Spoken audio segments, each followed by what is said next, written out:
जागरूक कर रहे हैं, उन लोगों को पढ़ा रहे हैं। बाबा साहब ने ही शिक्षा दिया था कि हमको अपने आप को समझना होगा। ये नहीं समझना होगा कि हम गरीब हैं, ये नहीं समझना होगा कि हम इस समाज में पैदा हुए हैं, हम दलित हैं तो कमजोर हैं, हम कुछ नहीं कर सकते हैं। एक बात समझना होगा कि हम इंसान हैं और तब वो व्यक्ति कुछ कर सकता है तो हम भी कुछ कर सकते हैं। ऐसे समाज में बहुत सारे मिसाल हैं। तो हमको ये समझ के काम करना होगा, कभी अपने आप को हीन भावना में ग्रसित नहीं करना होगा। जिस समय बाबा साहब का उदय हुआ था तो समझिए कि देश आजाद हुआ, देश आजादी की ओर बढ़ रहा था। अंग्रेज का शासन था, उस समय कितने दमन होते थे हमारे ऊपर, कितने छुआछूत थे, उनको पढ़ने नहीं दिया जाता था।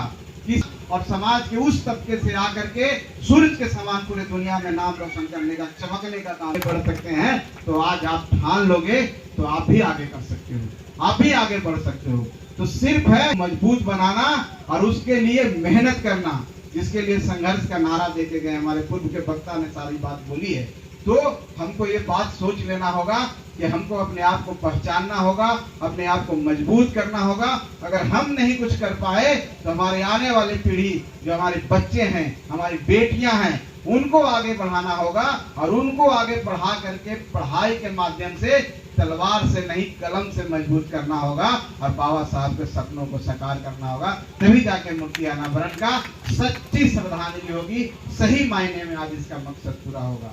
बाकी बातें हमारे साथियों ने और जितने भी जनप्रतिनिधि हैं जिन्होंने बोला है, NH 83 के बाद उन्होंने बोला है, तो निश्चित तौर पर एक पंचायत हो चाहे प्रखंड हो, आप सबको मैं धन्यवाद देना चाहता हूँ इस मंच के माध्यम से कि आप सबके आशीर्वाद से, आप सबके वोट से हमारे आदरणीय नेता और हम पार्टी के संरक्षक आदरणीय श्री जीतन राम मांझी जी यहाँ से संवाद का नतीजा।